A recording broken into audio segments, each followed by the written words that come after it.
I was speaking with my daughter earlier today, and that's my world right there. Um, and I was trying to draw an analogy. This is for those of us who find it difficult to understand why sometimes you seem to cry out to God, expecting certain things, and you're not getting the response that you think you should get. So, incidentally, I've given this illustration before years ago. She and I were in church. She was what, 4 at the time, tiny little thing beside me, and it was Bible study. And I gave that analogy, and I'm going to give it again in similar context.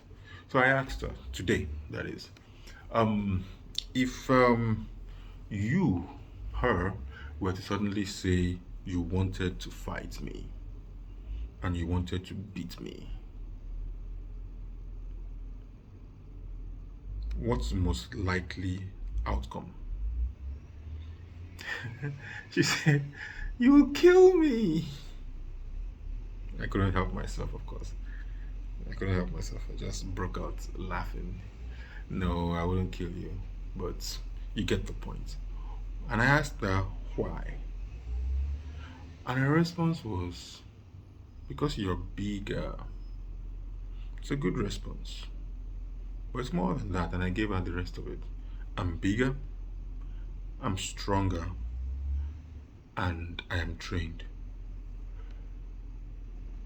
I may have been out of karate fitness for about 10, going on 12 years by now, but I'm trained.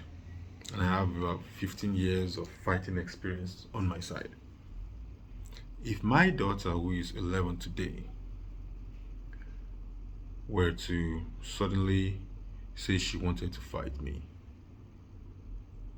I would be insane to engage her because there is no context in which I fight her and she comes out victorious.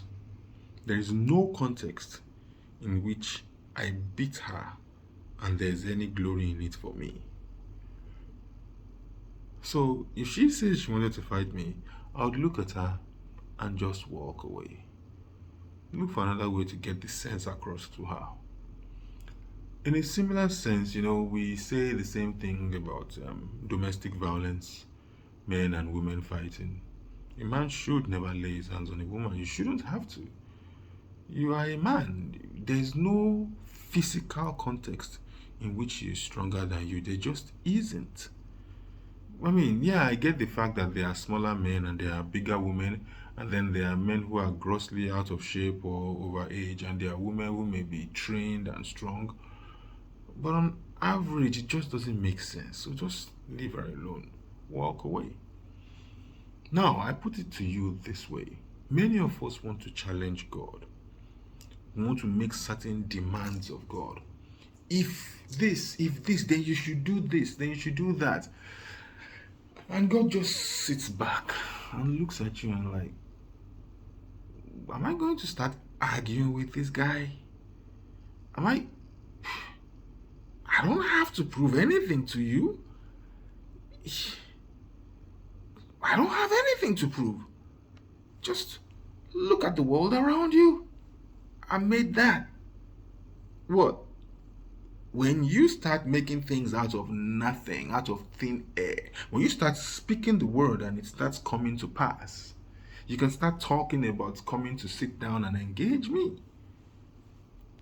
I mean, like, what was that passage that says, can the clay say to the potter, what are you doing?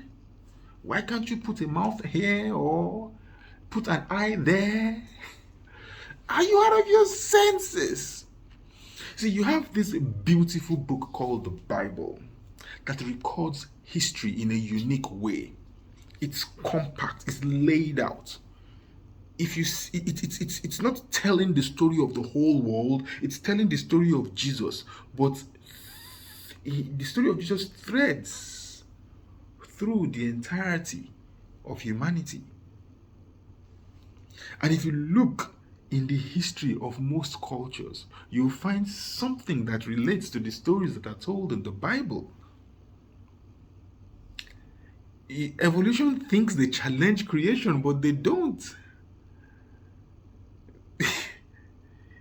If you if you just look at the evidence and don't try to force it to say anything you think it should be saying,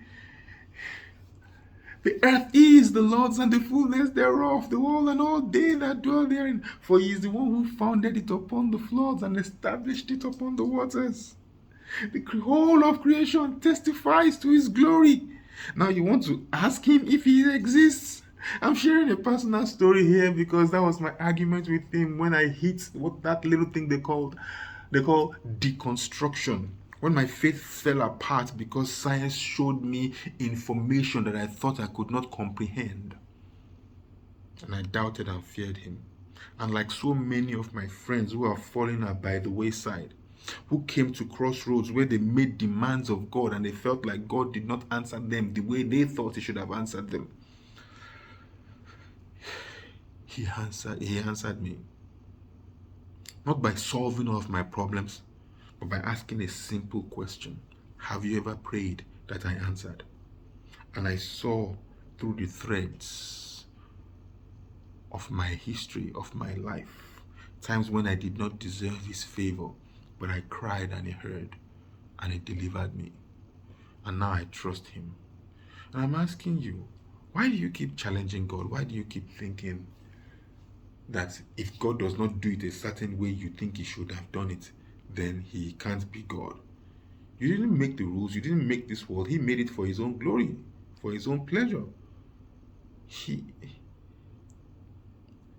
I bought this watch for my own pleasure. If the watch is not doing what I want it for, I discard it. I don't need it. If this earth is not living according to what he thinks it should be, he destroys it. He's done it once.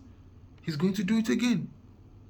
The reason why this is important is because you have to be able to look at what God has done in the past, what he has said, knowing full well that he will do what he has said.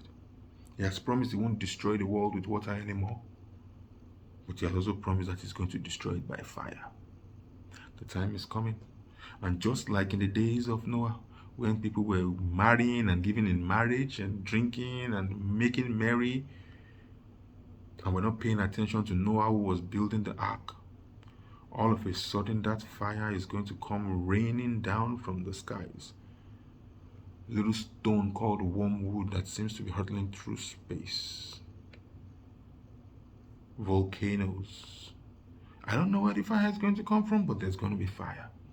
It may be scientifically explicable and it may not. He doesn't owe you an explanation. Look at the evidence of what he has done in time past and ask yourself, if the God who destroyed it once before could have done it that one time, do you think he might do it again? Or that he could or couldn't? Do you think that he loves you so much he won't kill you when you did not accept the gift that he has given? Listen, for those of us who have already found our faith, congratulations. Stay strong. It's going to get rough. It's going to get bumpy. They're going to kill us. They're going to hunt us. They're going to come after us. Oh boy, you're going to ostracize you. You're going to be among friends. You're going to be among family. You're going to be among loved ones. But he said he did not come to bring peace. He came to bring a sword. It's come to divide us. That's the word. It's powerful. It divides. It makes you have to decide, who do you stand for faith or for fear? For confidence in him or for doubt and unrighteousness? That's the sword. It's going to divide. Stand strong. And for those of us who have not yet found our faith, it's time to get your act together. You want to build your faith, start by reading the Bible. Read it, looking for Jesus. You will find him. So you shall seek me and find me when you shall seek me with all your heart. Don't listen to what the world is saying. The world comes up with new theories every day. But the word of God is the same yesterday, today, and forever. Yesterday, today, and forever. It has never changed, and it's not about to start changing now. What it said yesterday is what it says today. Please don't get so worried about all them new versions that keep popping out every day, where the language is watered down and oversimplified. I've heard about this book. I have not read it.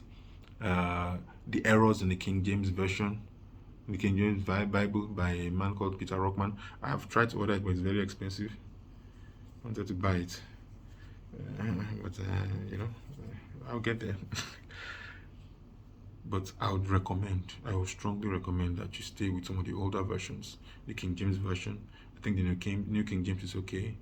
The Old Living Bible, let me just stop. The Amplified is okay, but some of these newer versions, the language is just so watered down. I'm not sure how well they build faith. I'm just not sure. I don't do it. I mean, sometimes I use them for understanding, for translation, for teaching, but I mostly stay in the King James. I would encourage you to do the same thing. But hey, I didn't want to get into that at all. At all. What I wanted to get into was simply this. God is not obligated to do it exactly the way you think he should do it. He has done it. Look at the annals of history. Look at the records. Look at the Bible. Look at the creation around you. And fear him and trust him. Then stand first. And then stand fast. And he will show himself God. So if you have a question, ask your question. If you click on like, I would like that. Share this video, comment, click on subscribe, click on notification. You know the whole works. God bless you. Thank you for watching. Have a beautiful day.